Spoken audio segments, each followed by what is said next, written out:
Vous êtes spécialiste des États-Unis et quand j'ai des questions sur les États-Unis, je vous appelle. Et comme Superman, vous arrivez, que ce soit sur CNews et sur Europe 1. Je vais rappeler quelques ouvrages qui viennent de votre plume, parce que vous avez écrit évidemment sur les États-Unis, Cover Up, le clan Biden, l'Amérique et l'État profond, c'était en 2023. Vous avez écrit aussi sur Kennedy en 2013, le temps de l'Amérique, Mitt Romney, pour le renouveau du mythe américain, c'était en 2012, ou encore en 2020, sur la route de la Maison-Blanche, le dictionnaire des élections présidentielles. C'est vrai que c'est un drame qui a bouleversé les États-Unis, mais qui va au-delà des États-Unis. Ce jeune militant trumpiste de 31 ans, père de 2 enfants, assassiné à l'arme à feu mercredi en plein cœur de l'université de la vallée de l'Utah, devant plusieurs milliers de spectateurs. Depuis son bourreau est l'homme le plus recherché des États-Unis. Le FBI a dévoilé une image de l'assassin, mais également une vidéo où il quitte la scène de crime. $100 000 à toute personne qui apporterait des informations sur le suspect. Et puis en juillet 2023, on l'entendra dans un instant, Charlie Kirk avait été interrogé par Eric Tegner de Frontières, 3 jours après la tentative d'assassinat contre Donald Trump, et il parlait de la France. Mais avant d'entendre Charlie Kirk, la question qui me vient tout de suite, c'est de quoi ce drame et cet assassinat est-il le nom? Alors d'abord, merci, bonjour et merci de m'inviter. Pour moi, c'est 2 choses. D'abord, c'est un assassinat politique, et il n'y en avait pas eu aux États-Unis depuis près de 50 ans. Pour moi, le dernier, c'est celui de Robert Kennedy en 1968. Et 2, c'est symptomatique d'une résurgence de cette violence politique, par elle qu'on a déjà observée depuis plusieurs années, et dont les 2 tentatives d'assassinat contre Donald Trump sont l'exemple. On a une radicalisation du discours, et on a également en parallèle une radicalisation des actions, du geste, et une radicalisation qui est soutenue, encouragée, tolérée par au moins un camp, le camp démocrate. Je suis très très direct sur ce point-là, parce que le camp démocrate considère que du côté des républicains, on a des gens qui ne sont plus simplement des adversaires politiques, mais qui sont des ennemis, qui sont diabolisés en permanence, qui sont considérés et qualifiés de nazis, de suppôts d'Hitler et d'autres choses, et des gens dont on considère que la violence verbale justifie contre eux la violence physique, ce qui est totalement intolérable dans le discours politique. C'est ça le symptôme de Charlie Kirk. Alors là, je fais le portrait brutal et un petit peu négatif. Il y a, si on veut y penser, il y a une façon positive d'approcher ce drame. Et le parallèle, pour moi, c'est celui que je fais avec l'assassinat de Martin Luther King, il y a en 1968. L'assassinat de Martin Luther King est survenu dans le contexte d'une lutte pour les droits civiques de la communauté noire. Et vous avez un réactionnaire blanc, suprémaciste blanc, qui ne l'a pas supporté et qui l'a tué. Les États-Unis vivent une guerre culturelle aujourd'hui. Il y a une véritable guerre culturelle. Elle est vraie. Anti-woke, mais woke au départ et anti-woke aujourd'hui. Mais la guerre culturelle pour la destruction des valeurs qui ont fait l'Amérique, elle est en place depuis les années 60. Et elle procède par l'éducation, par la destruction de la famille, par les tentatives de destruction contre la religion qui ont échoué aux États-Unis au passage, par la destruction de la culture et d'autres choses. Et les voix de Charlie Kirk et celles de Trump s'étaient levées contre cette révolution-là. Et ce qu'on constate, c'est que Martin Luther King est mort, mais les droits civiques ont gagné. Et la communauté noire aux États-Unis, aujourd'hui, elle n'a plus le statut qu'elle avait il y a 50 ans. C'est un statut totalement différent, beaucoup mieux intégré, même si une certaine forme de racisme persiste, et ça, on pourra en débattre à une autre occasion. Donc le côté positif qu'on peut envisager ici, c'est que on tue votre adversaire quand on n'a pas d'argument contre lui. La jeunesse de Trump, la jeunesse qui a suivi Charlie Kirk, elle sait qu'elle est en train de gagner, justement. Et l'autre camp aussi. Et il représentait cette jeunesse-là parce que depuis plus d'une décennie, il s'était mobilisé contre le wokisme, contre toutes ces formes justement de progressisme et de cette radicalité qui faisait qu'il a soutenu Donald Trump pendant l'élection. Mais ce qui est très très important à comprendre dans son message, c'est que ce que Charlie Kirk disait à toute cette jeunesse, il allait sur les campus d'abord pour leur dire « Attention, vos profs sont en train de vous faire un lavage de cerveau ». C'est pas de l'éducation que vous recevez, c'est de la propagande. Oui, mais moi, ce que je retiens, c'est qu'il arrivait à débattre. Et lui, c'était le débat. Lui, c'était « Prove me I'm wrong ». Il était partisan justement du dialogue. Mais il disait à tous ceux qui venaient l'interroger, la meilleure façon de combattre le wokisme, c'est d'être qui vous êtes et de construire votre vie. Épousez votre petite amie, ayez des enfants, construisez votre carrière, prenez soin de votre famille. C'est ça, être un conservateur.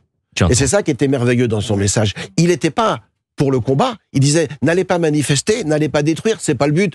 Construisez votre vie, prenez soin de vos proches, prenez soin de votre communauté, et là, vous construirez l'Amérique que vous voulez avoir. Gérald Olivier, vous êtes avec nous, vous êtes journaliste, expert des États-Unis, vous êtes auteur, je le disais, votre dernier ouvrage, Cover Up, le clan Biden, l'Amérique et l'État profond. Une dernière question avant la pause, est-ce que cet assassinat est susceptible de mettre les États-Unis à feu et à sang? C'est une possibilité aussi. Je l'ai dit, il y a une guerre culturelle en cours aux États-Unis, et le mot guerre n'est pas trop fort. Si vous pensez à un personnage comme Steve Bannon, qui, sans avoir été le mentor de Charlie Kirk, est un des précurseurs du mouvement MAGA. Steve Bannon a une émission de radio quotidienne comme la vôtre, mais la sienne s'appelle Le Conseil de guerre. Ah, c'est The War Room. Oui, nous, c'est plus il y a des millions d'auditeurs qui écoutent ça tous les jours. Donc, alors, j'aimerais bien aussi qu'il y ait des millions d'auditeurs, et je l'espère, c'est notre objectif sur Europe 1. Non, nous, c'est mais nous, c'est pas un conseil de guerre. Il y a un climat extrêmement tendu. Je l'ai dit, il y a une radicalisation. Il y a l'idée que, justement, Charlie Kirk combattait, qu'on n'est plus capable de se parler. Et lui voulait qu'on se parle. Donc, il y a des gens à droite qui vous disent, attendez, s'ils nous tuent, on est capable de les tuer aussi. Dans un contexte, Géraldine Amont, et je pense aux auditeurs d'Europe 1, où le débat public s'est radicalisé, où le militantisme s'est transformé en violence avec beaucoup d'individus. On l'a vu par exemple le 10 septembre, on ne s'était pas bloqué tout, c'était cassé tout. Non, mais ça, c'est de la faute de CNews et d'Europe 1. Christophe Bordet, est-ce que c'est de notre faute? Non, mais si on les écoute... Pourquoi on parle de Charlie Kirk? Parce que c'est un drame absolu. Parce que c'est d'une violence inouïe, parce que c'était un individu, quelles que soient ses idées, était dans une volonté de débattre et d'échanger, et on voit bien que ce qui se passe aux États-Unis, dans une Amérique aussi fracturée, quand on voit l'état de la France et du débat public en France, on peut s'inquiéter, et parce que depuis l'annonce de son assassinat, vous avez vu des responsables politiques en France presque justifier cet assassinat. Oui, ça c'est le plus scandaleux d'ailleurs. Gérald Olivier. C'est le plus scandaleux. Alors, pour parler de la France, c'est pas la même culture. Malgré tout, vous avez pas non plus la même quantité d'armes en circulation. Faut quand même comprendre que les États-Unis, c'est un peuple en armes, et que savoir manier un fusil à lunettes, il y a énormément d'Américains qui savent le faire, qui sont entraînés pour le faire, qui s'entraînent pour le faire. La France n'est pas dans cette perspective-là. Il y a des menaces en France. Pardonnez-moi, on a eu le terrorisme islamiste, on a eu les frères Kouachi, on a eu Charlie Hebdo. C'est exactement ce que j'allais vous dire. Il y a pas forcément un Charlie Kirk en France aujourd'hui, mais on a eu un Samuel Paty. Voilà, ce genre de choses, ça. C'est un peu différent en France, aussi.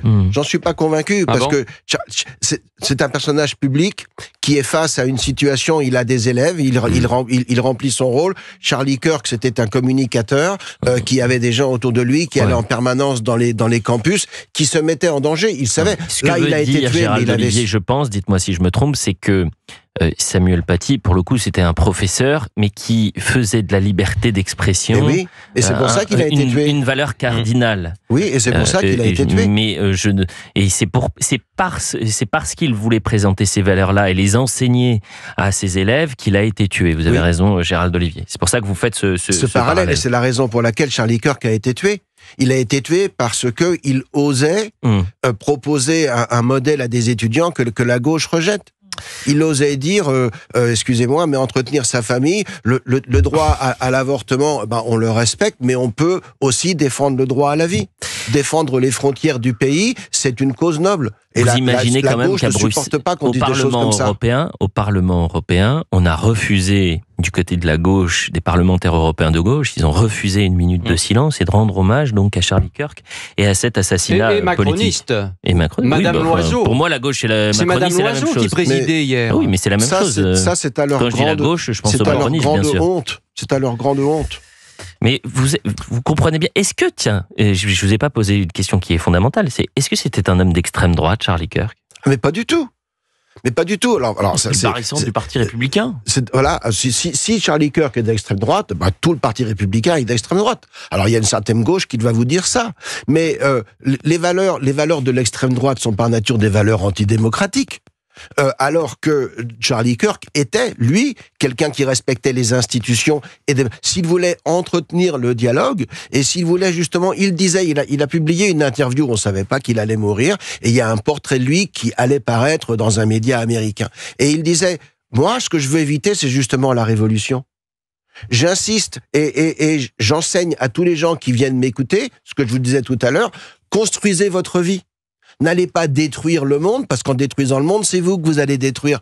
Construisez votre vie. Il avait un message anti-révolutionnaire et plutôt justement pro-démocratique. Il était tout sauf quelqu'un d'extrême droite. On sera dans un instant avec Antoine. Et si, comme Antoine, vous souhaitez réagir en direct dans Elliot Deval et vous, un numéro 01 80 20 39 21. Mais avant d'écouter Antoine, je voudrais qu'on écoute Charlie Kirk. Et c'est très intéressant, on est en juillet 2024, si je ne m'abuse, 3 jours après la tentative d'assassinat de Donald Trump. Il est interrogé par Éric Tegner, le directeur de la rédaction de Frontières. Écoutez, parce qu'il parlait de la France et il donnait son avis sur l'état de la société en France et sur la politique macroniste. D'après ce que je sais, je comprends à propos du wokisme en France, c'est qu'ils essayent d'éradiquer l'identité française, la langue française à travers une immigration multiraciale, multiculturelle. Macron veut continuer cette immigration massive en France. Vous obtenez le wokisme associé à la migration massive et ce sera la mort de la France. Et il s'en désolait en disant « Je n'ai aucun lien avec la France, aucun lien de parenté, mais j'aime sa tradition, j'aime sa culture, etc. » Et donc c'était là aussi un lanceur d'alerte. Jules Torres. Non, mais il disait évidemment ce que ressentent un certain nombre d'Américains qui ont choisi de voter pour Donald Trump et J.D. Vance pour ces raisons-là. Et moi, cette tirade, si je puis dire, me rappelle ce que J.D. Vance nous disait en février, souvenez-vous, quand il était venu en Europe et en particulier à Munich. Et il disait, les pays européens et les peuples européens veulent un durcissement sur ces questions-là parce que ça menace leur civilisation, mais malheureusement, le personnel politique ne répond pas aux aspirations des peuples. Donc évidemment que tous ces sujets peuvent nourrir aussi cette colère-là, peuvent nourrir ce ressentiment et cette défiance. Et c'est justement tout ce que Charlie Kirk a essayé de faire, c'est de calmer la tension, de faire descendre la tension, d'expliquer notamment aux jeunes que, pour conserver une sorte de lien social, il fallait des valeurs communes, il fallait, si je puis dire, un corps social. Et donc c'est en cela que sa mort, elle est terrible, parce qu'il n'a fait finalement que nous prévenir. Bonjour Antoine. Bonjour Elliot, bonjour le plateau. Comment allez-vous, cher Antoine ? Bien, très bien, je vous remercie, et vous ?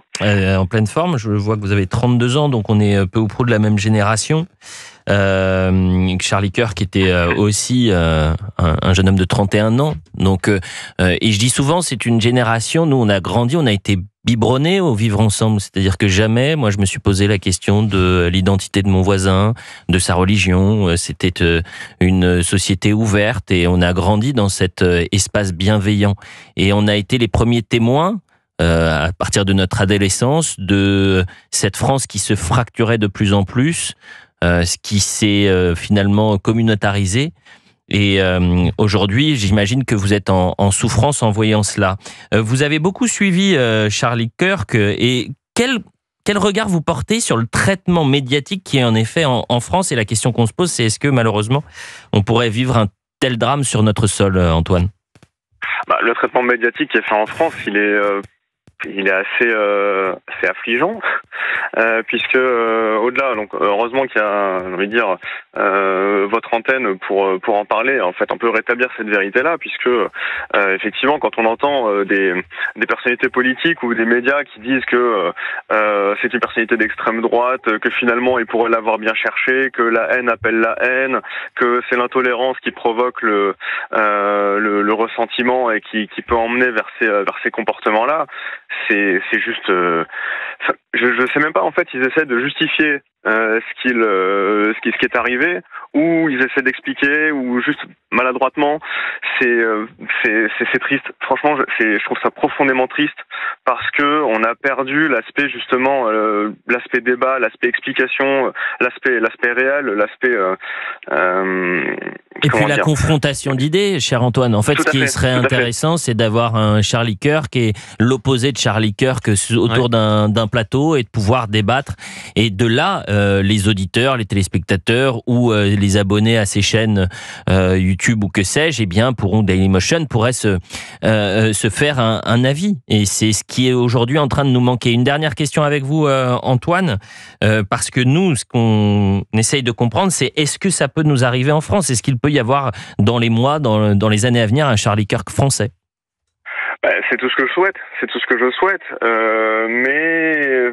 Non, vous voulez dire ce que vous souhaitez, c'est-à-dire que... Charlie Kirk vivant. Oui, mais français, mais non, mais pardonnez-moi, la question était peut-être mal posée. Qu'il arrive un tel drame en France, c'est ça que je voulais dire.